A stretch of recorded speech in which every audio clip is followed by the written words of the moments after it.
Bonjour à tous et bienvenue dans ce 5e volet du projet Périple. Nous allons comme toujours dénouer un petit peu ce qui s'est passé cette semaine, comparer nos prévisions avec ce que le marché nous a réservé. Et puis en deuxième partie, je vous apprendrai comment réussir à comprendre si le marché du Ripple sera baissier ou pas face à la masse d'acheteurs et de vendeurs. Le but est donc de savoir si, en face de nous, sur ce marché, nous avons une majorité de vendeurs ou d'acheteurs. C'est parti!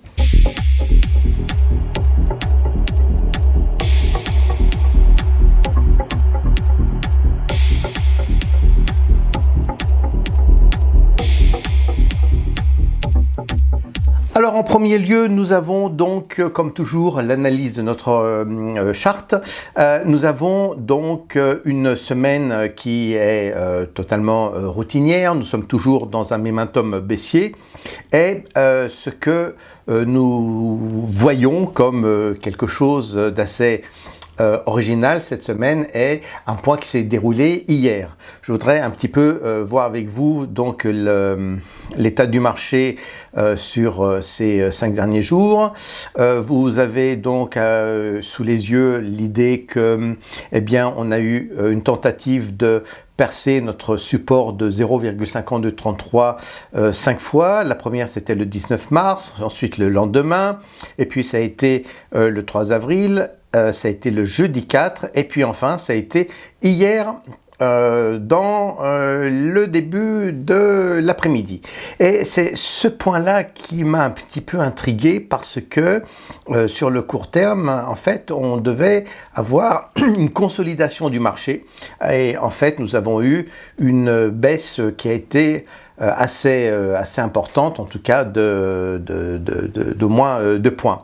Alors, pour expliquer cela, eh bien, on va faire un petit peu comme nous l'avions fait dans la deuxième vidéo. On se tourne du côté, eh bien, de la Banque centrale russe et nous observons quelque chose d'intéressant. On remarque que à exactement donc 11 heures, là nous avons quoi, 11 heures pile, nous avons donc un pic baissier sur le rouble, c'est-à-dire que le rouble est attaqué, il traverse la barre des 100 roubles pour 1 euro et que soudain donc nous avons en quelques heures une baisse d'un cours qui rétablit le rouble en deçà de 100 unités pour 1 euro et tout ça s'est fait entre donc 11h15 et 16h45. Et si nous comparons cette période avec ce qui s'est passé sur le marché du Ripple, nous voyons que nous avons la même tendance. Un peu comme si, je dois vous dire que c'est plutôt la raison pour laquelle eh bien, il y a cette concordance, c'est que d'habitude, ça se fait comme ça, lorsque eh bien, le cours du rouble est au-dessus de 100, il y a une intervention de la Banque centrale russe, en particulier dans cette période de régime de sanctions, de vendre des Ripple afin de consolider sa devise, et ça correspond tout à fait à notre période horaire, à savoir que nous avons donc à 10h30 vendredi un pic du Ripple à 54,16 pour redescendre à 14h30 au niveau de 52,53, ce qui correspond à une chute de 3,25% entre 10h30 et 14h30. Et c'est quelque chose, moi, qui m'embête un petit peu parce que, eh bien, si on a une intervention de la Banque centrale russe sur le Ripple, ça peut peut-être attaquer notre support, hein, qui est à 0,32, à 0,5233, et cela peut un petit peu déstabiliser notre analyse. Toutefois, je me suis rendu compte que, encore une fois, hein, ce support est assez fort, il est assez solide et pour le moment donc on ne vise pas une cassure sur ce support que nous avons établi sur notre graphique le 16 mars dernier. Donc nous sommes toujours baissiers, nous n'allons encore une fois pas pour cette semaine ouvrir de position, mais j'aimerais en tout cas pour cette deuxième partie de vidéo vous expliquer quelque chose qui est très intéressant.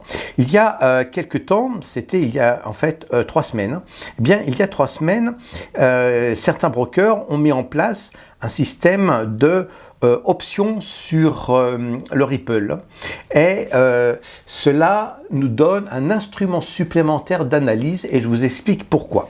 Alors, tout d'abord, eh bien, la question est de savoir que connaître le rapport de force sur un marché, quel qu'il soit, est pour nous l'idéal. Et ça permet de savoir quel volume d'achat nous avons sur le marché par rapport au volume de vente. Et cela est assez essentiel parce que nous devinons dès lors si le marché, lorsqu'il fait face aux achats et aux ventes, eh bien, est orienté soit à la baisse, soit eh bien, à l'achat, ou peut-être, ma foi, d'une manière assez neutre. Et c'est une vérité en fait qui est assez facile à comprendre, même si elle est difficile à appliquer, parce qu'elle vient à affirmer qu'il suffit de connaître les intentions de chacun et de tous. Oui, évidemment. Si on connaît les intentions de chacun et de tous, eh bien, c'est assez facile de se positionner. Eh bien, on va voir comment on fait pour connaître les intentions de chacun de tous, en particulier sous cette condition.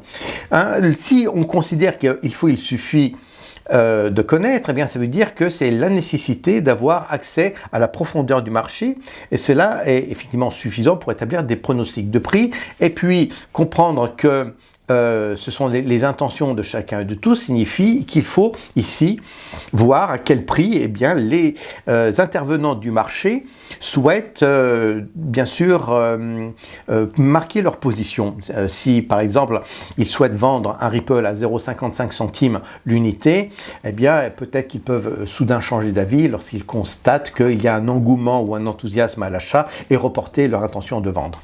Donc tout cela, eh bien, nous donne la possibilité, dans le marché du Ripple, de connaître l'ensemble de ces données, et c'est ce que nous appelons le marché des contrats d'options. Et nous avons donc la capacité d'être informés des rapports de force sur le XRP et également faire des pronostics de manière assez fiable sur le mouvement des marchés. Prenons un petit peu notre pédagogie à travers une histoire très simple, parce qu'il est souvent plus facile d'expliquer les choses par une histoire pour comprendre un petit peu des mécanismes très complexes. Alors, laissez-moi vous raconter l'histoire donc de Tania, une jeune entrepreneur qui vient d'avoir son permis de conduire et qui décide de travailler pour rembourser les frais relatifs à ce permis de conduire. Et bien sûr, au-delà de toutes mes félicitations pour ton permis, Tania, eh bien, elle va décider d'organiser un petit business. Elle va organiser donc la livraison de pizza avec son véhicule et obtenir ainsi 5 € de commission pour chaque livraison de pizza. Ça ressemble à Uber, c'est exactement Uber. Et le point, c'est que nous avons ici un risque. Et le risque, c'est d'avoir un accident lors d'une livraison, en particulier quand on a juste reçu son permis de conduire. Alors pour cela, ce genre d'incident ne permettra pas de gagner eh bien, le profit qu'on espérait obtenir parce qu'on échoue à livrer toutes nos pizzas telles qu'on le prévoyait. Et puis le deuxième point, c'est que le profit que vous avez obtenu lors des premières livraisons vont être sans doute utilisés pour eh bien, couvrir les frais de réparation. Alors pour cela, il y a une conclusion qui est évidente, c'est que eh bien, tous ceux qui mettent des objectifs financiers dans une activité rémunératrice utilisent des assurances qui vont couvrir les frais et les risques le temps de l'utilisation du véhicule. Donc le point est que dans cette histoire, eh bien, on ne sait pas quel est exactement le nombre de voitures qui roulent sur les routes de notre pays. Et pour savoir cela, il suffit d'avoir accès à la base de données de l'ensemble des contrats d'assurance, puisque il est clair que si on connaît le nombre de contrats d'assurance signés qui sont en vigueur sur le territoire, nous savons eh bien, combien de voitures roulent sur les routes du pays. Eh bien, sur le marché du XRP, c'est exactement pareil. C'est-à-dire que pour savoir combien d'intermédiaires souhaitent acheter le Ripple, nous devons trouver le nombre de contrats d'assurance qui sont en circulation contre les baisses du Ripple. Et c'est là où nous allons entrer dans le vif du sujet. Parce que le marché des contrats d'options XRP, ce n'est rien d'autre que le marché des assurances contre les baisses. C'est-à-dire qu'un acheteur ou les acheteurs de Ripple vont donc acheter des contrats put sur une période d'une semaine. Et les vendeurs de Ripple vont être vendeurs de contrats put sur une période d'une semaine. Alors, comment est-ce que cela fonctionne exactement? Admettons que je sois convaincu que le cours du Ripple va s'apprécier de 10% sur une semaine. Ça veut dire qu'aujourd'hui, puisqu'il est à peu près 55 centimes d'euros l'unité, eh bien, je suis convaincu, admettons, que le Ripple va atteindre un seuil de 60 centimes et demi d'euros pour une unité. Ça veut dire qu'aujourd'hui, je vais donc acheter des Ripple pour les vendre le samedi 13. Et pour cela, pour obtenir une assurance contre les baisses, si je me trompe en tout cas, ça me permettra de ne pas souffrir au niveau de mon budget. Eh bien, je vais simplement au même moment acheter pour 5,50 € un contrat put de Ripple qui me donnera la possibilité de vendre 10 unités de Ripple pour un montant total de 5,50 € au plus tard le 13 avril prochain. C'est ça l'assurance contre la baisse. Et face à moi, il va y avoir ce vendeur de put Ripple qui s'engage à vendre mes 10 unités de Ripple à un prix de 55 centimes euros l'unité le 13 avril prochain, d'ici le 13 avril prochain. Parce que tout simplement, il est convaincu que le cours du Ripple va baisser et ça lui permettra de les acheter moins cher lorsque ma vente à 5,55 € sera donc scellée. Et on imagine que le temps passe, nous sommes déjà au samedi 13 avril. Qu'est-ce que nous avons? Nous avons deux scénarios possibles. Le premier scénario est « j'avais tort », les cours se sont effondrés. Le cours s'est effondré et je vais donc me tourner du côté de mon acheteur de contrat pour acquérir mes 10 unités de Ripple pour 5,50 €, tel que le contrat d'option me le permet. Donc, ce que je perds, c'est 5,50 € de frais d'assurance put, c'est-à-dire la prime d'assurance versée au vendeur le 5 avril. D'un autre côté, si tout se passe bien, j'avais raison, j'obtiens 10% de profit.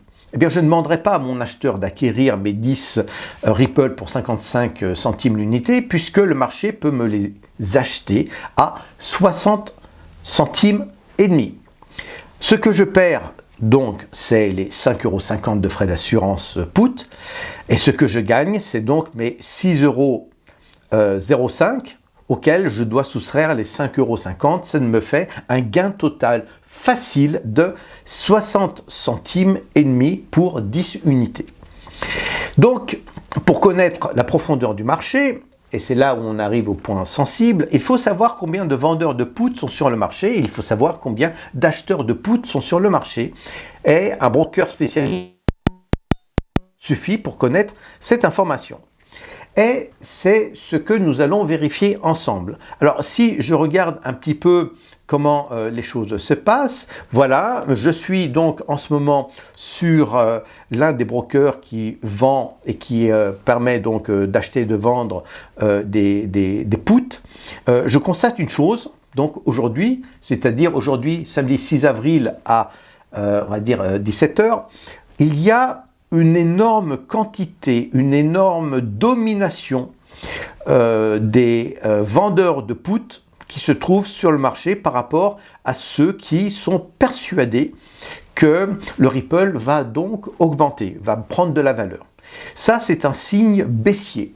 Et il est assez important, ce signe baissier, parce que nous atteignons, on va dire, 82,57% de personnes convaincues que, le Ripple va baisser. Et ça, ça nous conforte en fait dans notre position de momentum baissier. Ça nous conforte en tout cas pour ne toujours pas prendre position sur cette valeur. La seule question, moi, que j'aurais envie de me poser, puisque c'est un petit peu un enjeu personnel, c'est est-ce que finalement le Ripple ne va pas casser ce support de 0,5333 qui a été établi depuis le 16 mars dernier. C'est possible, mais en tout cas, ce support est tellement solide, je ne sais pas. Il y a eu 5 tentatives, il y aura sans doute une 6e tentative. On verra ce que cela donne, mais moi, je vous invite à prêter attention sur ce point de détail du marché, parce que c'est assez intéressant de voir comment, en comparant les forces du marché sur un contrat d'option put, nous allons réussir à valider notre thèse. Voilà en tout cas pour cette semaine, je vous souhaite une bonne journée et vous dis à la semaine prochaine, au revoir.